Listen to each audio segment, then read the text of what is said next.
Hello everybody, welcome to this special video by Gyanam. I am Piyush Sardana, your buddy English language teacher, and present to you conjunctions and the based errors on it.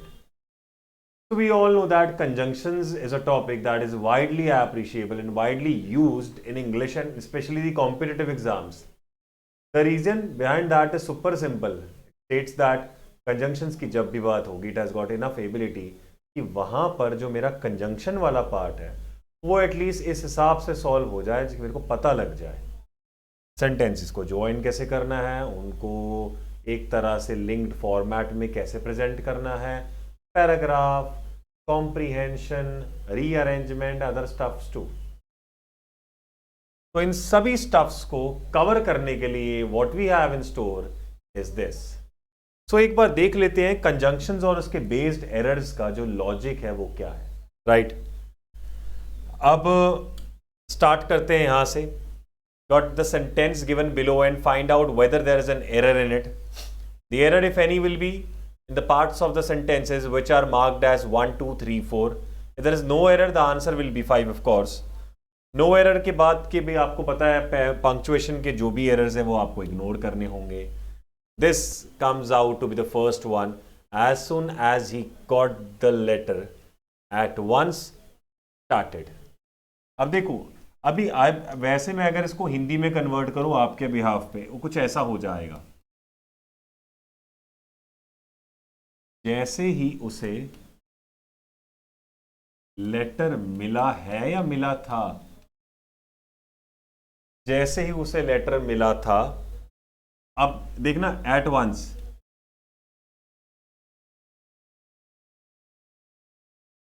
एक बार में उसने start किया था।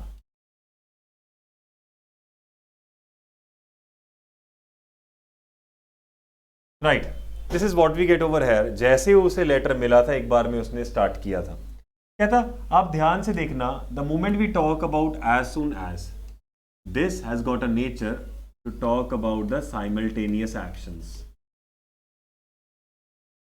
है ना। अभी simultaneously start होना, अगले वाले को simultaneous start मिल गया था, ऐसा नहीं है कि वो start नहीं हुआ था, उसको अगले वाले को simultaneous start मिल गया था। एक चीज तो सुपर सिंपल तरीके से पता लगती है, जैसे ही लेटर मिला था एक बार में उसको स्टार्ट मिला था। तो कहता है आपने एज सून एज से स्टार्ट किया, पास्ट में तो चल ही रहा है ना, past tense, he got the letter. हाँ, ये तो पास्ट में है, ही स्टार्टेड भी पास्ट में है, दोनों के दोनों पास्ट में अवेलेबल हुए। तो it says he got the letter, he started, दोनों पास्ट में आए। अगर दोनों के दोनों पास्ट में आए हैं so we can say one thing, वो क्या है कि भाई ये टेंस वाइज तो एरर फ्री है,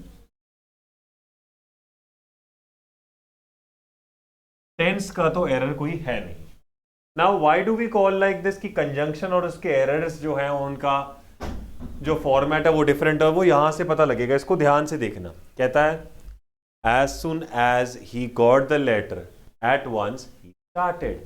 कहता आपको नहीं लग रहा अगर मैं ऐसा बोलूं, जैसे फॉर एग्जाम्पल ये देखो जरा, as soon as I went to Shimla,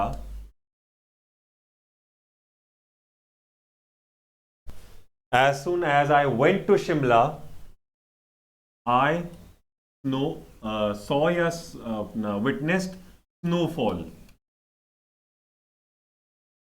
Right? तो क्या समझेंगे यहां से? As soon as I went to Shimla, I saw snowfall. अब ये चीज पास्ट में गई, वो भी पास्ट में गई, पर हिंदी कितनी सही बन रही है, जैसे ही मैं शिमला गया था मैंने स्नोफॉल देखी थी। तो यहां से एक चीज तो क्लियर है, एट वंस की नहीं होनी चाहिए। चेक करते हैं, आइए। आंसर इज 3 देख ले एक बार। यस, 3 में ही निकाला है हमने। The conjunction as soon as use to denote simultaneous actions, बिल्कुल सही। जैसे ही ऐसा हुआ ऐसे ही हो गया। आपको पता है as soon as simultaneous actions के लिए लगता है ना, इसी का एक लिंक्ड पार्ट है, वो पता क्या है, as long as. As long as भी साइमल्टेनियस एक्शंस के लिए लगता है, यानी एज लॉन्ग एज का मतलब भी उतनी देर तक हो गया जैसे ये है। तो कहता he talked about the platform as long as he could talk, जब तक वो बात कर सकता था तब तक उसने बात की थी। तो conjunction as soon as is used to denote the simultaneous actions, that is two things or actions taking place at the same time. Yeah, this comes out to be the reason for the same. You need to remove at once over here. The correct sentence should be as soon as he got the letter he started. Let's move forward with the next part over here. Next is as soon as the watchman rings the bell, then all the workers assemble in the hall. As soon as the watchman rings the bell, then all the workers assemble in the hall. अब इसको देखते हैं। यहां बात हो रही है as soon as की। जैसे ही वॉचमैन ने बेल बजाई है कि बजाई थी। अब देखो जरा, अब अगर मैं बोलूं रैंग द बेल तो हो जाएगा simultaneous action. As soon as से स्टार्ट हुआ, जैसे ही वॉचमैन ने बेल रिंग की थी, तो फिर पास्ट में भी क्या होगा, सारे वर्कर्स गैदर हुए थे। कहता ये भी पास्ट में, ये भी पास्ट में। अब देखिए ना, रिंग्स लगाया, प्रेजेंट में असेंबल लगाया, प्रेजेंट में तो क्या बनेगा, जैसे ही वॉचमैन बेल रिंग करता है, जैसे ही वॉचमैन बेल रिंग करता है, सारे वर्कर्स असेंबल हो जाते हैं। अब ये फॉर्मेट कैसे चला गया, जैसे ये काम होता है वैसे वो वाला काम भी हो जाता है। As soon as the watchman rings the bell, अब ये गया then, है ना, all the workers assemble in the hall। अभी then का मतलब तो हो जाएगा ना, ये देखना जरा, उसके बाद सच में हुआ कि नहीं हुआ ये भी चेक करते हैं। ये देखो जरा, I got the hard earned money।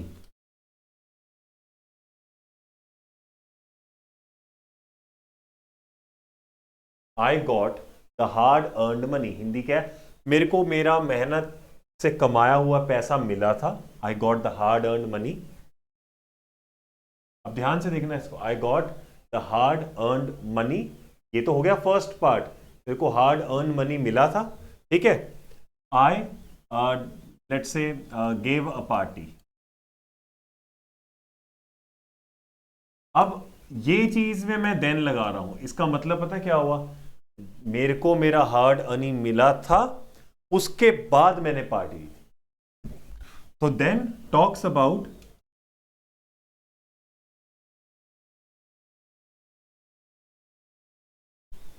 यहां पे लगता है नो राइटिंग जोन है देन, हाँ देखो, talks about series of actions.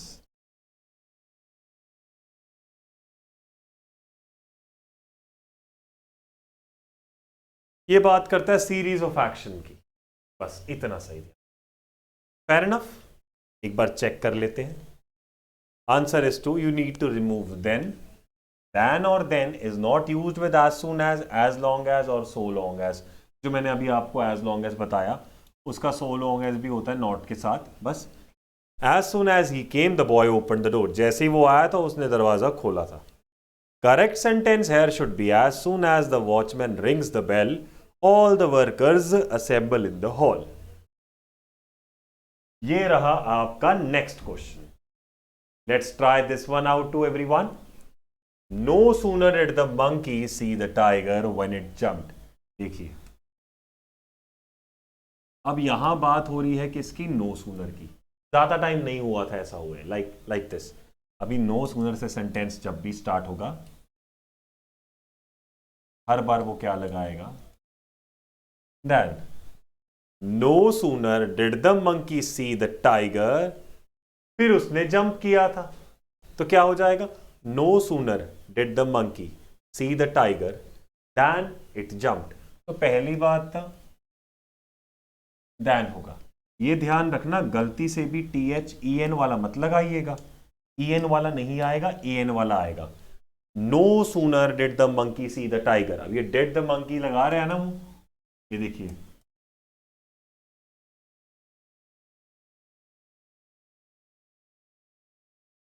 ये सेटअप गया पास्ट इंडेफिनिट में। No sooner did the monkey see the tiger then it jumped, right, then it jumped. अब ये वाला कॉन्सेप्ट तो ऐसा हो गया। अभी नो सूनर से सेंटेंस स्टार्ट हुआ, ये आपके पास पास्ट इंडेफिनिट लगा, साथ में देन लगा, इसके बाद फिर से क्या लग गया, पास्ट इंडेफिनिट। तो इधर वे आउट, दोनों केसेस में क्या लगा, पास्ट इंडेफिनिट। तो कहता है यार टेंस वाइज तो इसमें कोई एरर नहीं है, टेंस वाइज तो ये दोनों एब्सोल्युटली इक्विवेलेंट है, because they are talking about the same thing, which says what, ये कहता आज के बाद इंग्लिश में आपने नो सूनर देखा, वो तो मैंने बता दिया कि देन लगेगा, ये बात में तो कोई दो राय नहीं होनी चाहिए, बिकॉज आपको बता ही दिया कि वहां पर देन लगेगा। ये वाला कॉन्सेप्ट तो आप समझ गए हैं। एक और कॉन्सेप्ट जो समझने वाला है वो यहां पर, वो क्या है, कहता आपने देन तो लगाकर ये बता दिया कि नो सूनर से स्टार्ट होकर लग जाता है, पर साथ में ये भी ध्यान रखिएगा कि जब आपने नो सूनर से सेंटेंस स्टार्ट किया, इसके बाद ये रिवर्स फॉर्मेट भी आ रहा है, यानी हेल्पिंग वर्ब पहले आ रहा है, सब्जेक्ट बाद में आ रहा है, उसके बाद एक्शन वर्ब आ रहा है। जैसे हम इंटेरोगेशन में नहीं करते हैं, पीयूष इज टॉल का इज पीयूष टॉल, देखिए जरा, इज पीयूष टॉल, ऐसा करते हैं ना, वही चीज है। No sooner did the monkey see the tiger then it jumped. ये कॉन्सेप्ट तो क्लियर हुआ। No sooner did the monkey see the tiger then it jumped. तो ये देन जो है वो नो सूनर को रिजेंबल नहीं करेगा, वो ऐसे चलेगा। समझ आया? एक बार चेक कर लेते हैं आंसर भी, बिल्कुल सही आंसर 4 में आ रहा है। You need to replace when with then. No sooner is always followed by than cannot be replaced with when or any other word, or let's say any other preposition or conjunction. Correct sentence should be no sooner did the monkey see the tiger than it jumped. जैसा मैंने बताया आपको, ये चीज तो आपको crystal clear होगी। अब देखो जरा, no sooner और than एक कंजंक्शन है तो साइमल्टेनियस एक्शंस को भी रिप्रेजेंट कराता है। It should be noted that do, does, did और had must come immediately after no sooner. ये सारे no sooner से immediate आने चाहिए, वही चीज। और ये जैसे यहाँ पे दिया है तो it should be like this, वही बात। ये तीनों हेल्पिंग वर्ब ही तो है, do, does, did और had, चारों हेल्पिंग वर्ब है। फिर इनके बाद सब्जेक्ट, यहाँ पे देखो no sooner से स्टार्ट हुआ है ना, इनके बाद ये हेल्पिंग वर्ब आया, do, does, did और had, और फिर सब्जेक्ट आया, फिर आपके पास एक्शन वर्ब आया और फिर ऑब्जेक्ट आया। No sooner he did see, no गलत, ये देखिए इनकरेक्ट है।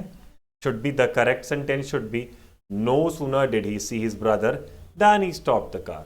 तो देखिए, no sooner did the sun rise then we resumed the work. Fair enough, let's move on further. Next is the same thing. देखो, नो सूनर से sentence start हुआ, did लगा, absolutely correct, we say that. देखो मैं syntax बताता हूं अपने वाला, मैंने सेंटेंस स्टार्ट किया नो सूनर से, ये तो फिक्स हो गया। नो सूनर के बाद लगा मेरा हेल्पिंग वर्ब, उसके बाद लगा मेरा सब्जेक्ट, उसके बाद लगा मेरा action. No sooner did I reach the office, फिर लगा देन तो गलत है, इट शुड बी देन। तो नो सूनर से सेंटेंस स्टार्ट होता है, वो साथ में क्या लगाता है, अपने देन लगाता है। इट स्टार्टेड रेनिंग, ये क्या है आपका पास्ट इंडेफिनिट। समझ आया? तो answer would be number 3। No sooner is always followed by then and not then. Note the difference between the spellings of the two words than and then. The correct sentence should be no sooner did I reach the office than it started raining.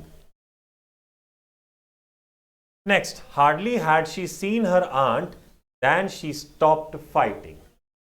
ये देखिए जरा, कहता no sooner पढ़ाया मैंने, अगला पढ़िए। आपने hardly की बात करनी है, आपने रेयरली की बात करनी है, आपने बेयरली की बात करनी है और आपने स्कैर्सली की बात करनी है। हार्डली, रेयरली, बेयरली, स्कैर्सली, इन चारों की जब बात करेंगे आप ये ध्यान रखिएगा, इन चारों के इमीडिएट बाद में क्या आएगा? व्हेन आएगा। हार्डली, रेयरली, स्कैर्सली, बेयरली के साथ क्या आएगा? व्हेन आएगा। हार्डली के साथ लगा मेरा हेल्पिंग वर्ब हैड, उसके बाद लगा सब्जेक्ट, उसके बाद लगा वर्ब का थर्ड फॉर्म, वो हो ना हो एक्शन वर्ब का होगा। तो देखिए ये भी उल्टा लिया इसने, यानी हार्डली, रेयरली, स्कैर्सली, बेयरली के साथ भी सेम सेगमेंट आ रहा है। वो क्या है जो आपको अभी बताया गया था, इनके साथ स्टार्ट कर कर हेल्पिंग वर्ब चाहिए, जैसे ही वो लिखा था ना, डू, डज, डिड और हैड, फिर इसके बाद ऑफ कोर्स सब्जेक्ट आ जाएगा, इसके बाद एक्शन वर्ब आ जाएगा। ये देखिए, hardly had she seen her aunt when she stopped fighting. एक बार चेक करते हैं इसका भी theory. Hardly is always followed by when can not be replaced by any other word और conjunction of course. Hardly, scarcely, rarely, barely और ये when, ये डिनोट करते हैं साइमल्टेनियस एक्शन को। Correct sentence should be hardly had she seen her aunt when she stopped fighting. There we go with it. Thanks for watching.